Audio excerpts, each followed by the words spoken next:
Hi, here's some info about how to use your Expository Google site to write your expository essay.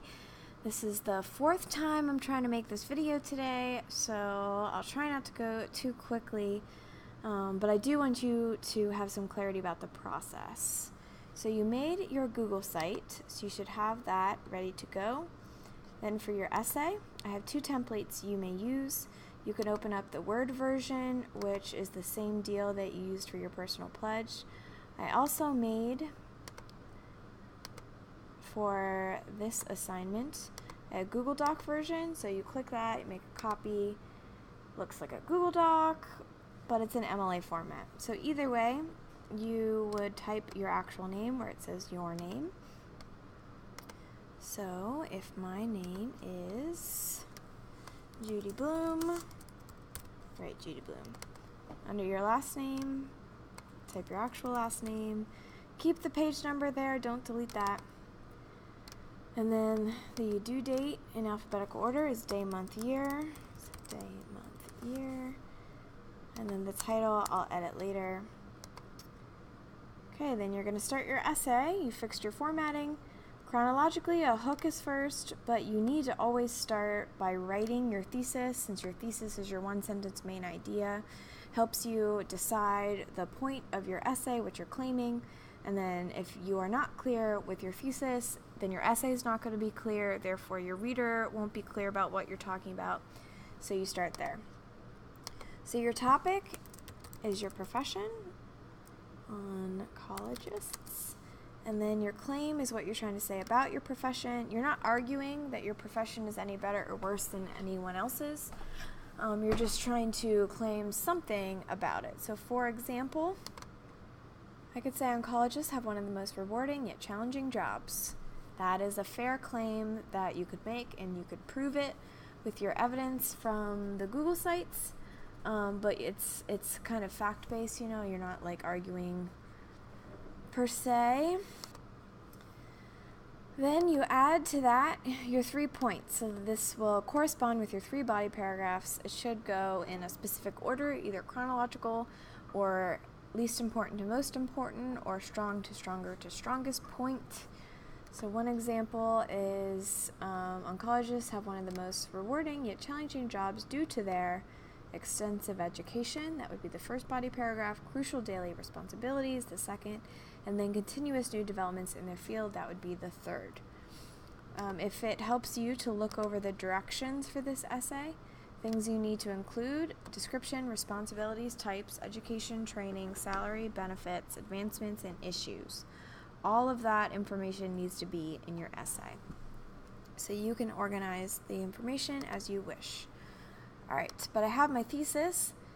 Then I'm going to go back to the intro, so back to the hook, click in front of my thesis, and I'm going to write my hook next. So your hook gets your reader interested in your topic and is a broad introduction to what your essay will be about. It could be a quote, a story, a broad statement, a question, a joke, an anecdote, something that gets the reader thinking about your topic.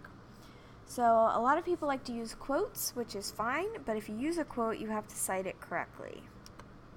For example, I could use a quote from the National Cancer Institute, so I cited that. I still have my subject and my verb there with the quote. A quote alone can't be a sentence.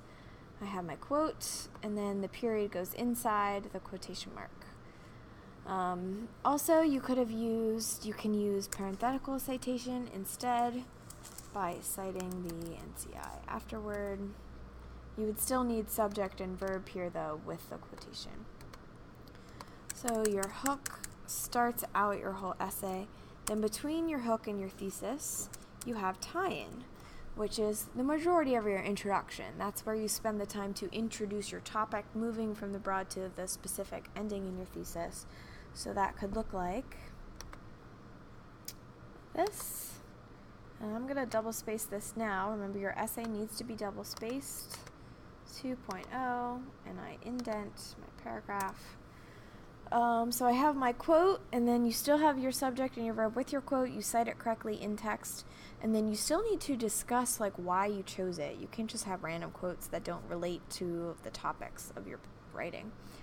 So next, obviously, cancer is a widely growing illness in this country. Since cancer is starting to quickly rise, the need to increase the number of oncologists in society is even greater than ever before.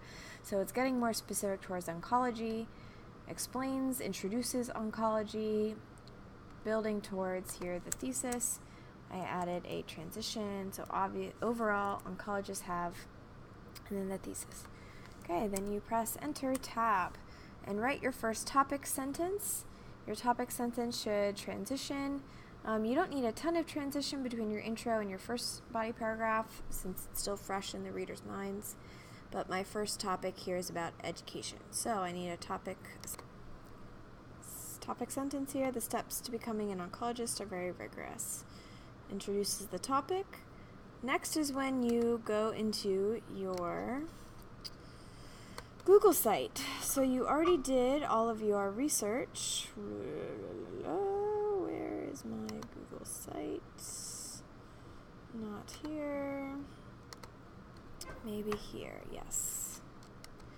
Alright, so general description, but my first body paragraph had become education. So if you summarized in your Google site already and you cited it correctly, you can just copy and paste. Otherwise, you will spend your time here in the body paragraph summarizing the points. So you're writing in your own words, and then wherever an idea, like here in the opinion of UC Health, wherever an idea did not come from your own head, whether that be a fact or an opinion, you cite it in text. Okay, so you put explanation, support, facts, evidence, logic. You can use exact quotes or you can paraphrase, but you're still citing in text. So what to do first? What to do second? According to UC Health, so I have in-text citation. You would cite the author's name if there is one, or the article title if there's no author, as stated by. So that's the body paragraph. You just end with a so what sentence, which explains why this topic matters. So this education is a critical facet of their career. It gives them the knowledge and ability they need to complete their appropriate responsibilities. So that's why it is important. So your so what is not a summary. Your reader doesn't forget that you're talking about education. You say why it's important. And that also, in this example, it also is transitioning to the next paragraph. So my thesis, the next paragraph should be about responsibilities. So now my topic sentences will include that topic, but also transition between the ideas, not the spots on the page. So first, second, third, those are not very strong transitions. It's better to transition between the ideas. Like, how is the idea of education related to the idea of responsibilities? One example is, once an oncologist learns the necessary information, he or she can begin performing the duties of a professional oncologist. And notice I say he or she, not I can begin, not you can begin. This essay is formal. It's a formal academic paper, therefore it's written in the third person. So you may use pronouns such as they, them, one. You can say, an electrician, an aspiring student, but you're not saying I am, because this is informative about the topic. It's not related to you. It's not personal. And also, it's not a how-to. You're not telling me how to become an electrician. It's just informative, third person. Okay. Then you go back to your Google site and use the information from your Google site about the responsibilities, the duties, the types, and you would put that here, including any paraphrasing or in-text citation from your Google site. So it could look like this. There are many duties. First, they must know the differences. Some cancers are terminal. They have to know about MRIs. In the opinion of, and here's an exact quote. They quoted the website, so there must not be an author on that article. It's serious. And then here's like how to deal with patients, being with their patients, using compassion. And then you end with a so what. And notice you don't need to say this matters because, you just say what comes after the because. Like, when done accurately, more opportunities will arise for oncologists and they'll be able to further themselves in the field of oncology. If they do their duties, their responsibilities correctly, the field will continue to grow, which is a good thing. And also, you're not saying, like, in this essay I'm going to tell you, you're just informing about the information. Okay, then your last body paragraph. This one is about, in this essay, new developments. So you transition between the paragraph before into this new idea, starting with a topic sentence, such as having knowledge of the changes occurring in the field of oncology is another fundamental part of being an oncologist. Then you would go back into your Google site, look at the page that you added, what's new in the field, summarize, cite, discuss, talk about the issues, the problems, what oncologists are doing. So you type that, and it looks something like this. The field is growing. With this growth comes new advancements and issues. A current improvement is, and then this, you're probably going to have to cite like every sentence, which is fine. Every time you have a new idea, according to the American Society of Clinical Oncology, and as stated by, and then she explained this previously, as stated by the Association of Community Cancer Centers, in the opinion of, you can use parenthetical citation too, but you're still citing, where the ideas come from. And you end with your so what. Your so what thought here. These positive and negative developments are a key part. Without learning about them, oncologists would not be able to know the full extent of what their field pertains. They could not deliver the finest possible service. Then you go into your, come now, your conclusion, enter tab. Now you revisit your thesis. You don't copy and paste. You don't restate it, because your reader thinks about all of these ideas differently because you just taught your reader all this new information. So you revisit your thesis in a new way, such as oncologists are given tasks that are uniquely satisfying but demanding. That was kind of the claim. Because of the general instruction they're required to obtain, that was body paragraph 1, their nonstop duties, body paragraph 2, and the innovative expansions of their field of study, paragraph 3. Now you go more broad to most of the conclusion, your tie-in, where you are discussing why the profession matters to society, to the world. So the education matters, their research matters, these factors affect other things, it's a unique profession. And then you end with your super so what, why oncology matters in this case. And it matters because they have an impact on the many people they treat each and every day. So they affect people's lives. Then I can delete my outline because I don't need it anymore. Oops, every day. Next up is your works cited, which starts on a new page, the top of a new page. I did not cite Sean Covey, so I'm deleting that. You should have written your works cited already in your Google site, so you can copy it. So this should be in MLA format. Every source you cite in your essay needs to also be in your works cited. That is how you don't plagiarize. You cite it in text and you cite it in the works cited. So I'm double spacing, and then items in a works cited use hanging indentation, which is the opposite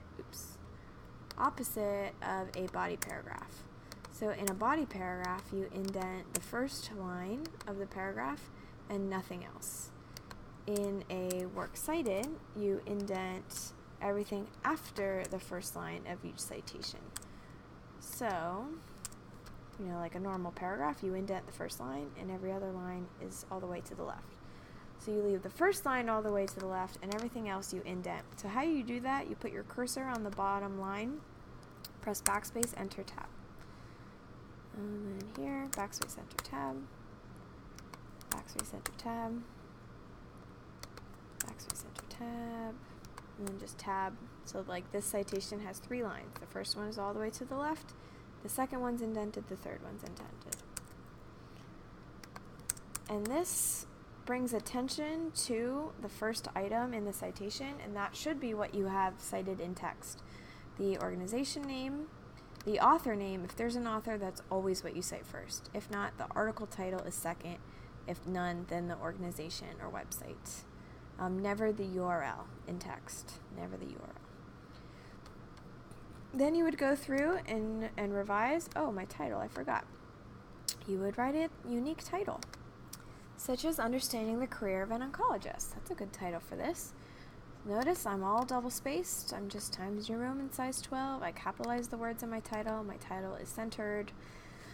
Now, when you go to revise, you don't revise word for word yet. You check your overall organization. Check to make sure you address the prompt correctly first, because you don't want to edit sentences that maybe later you would just delete the whole paragraph anyway if it's incorrect.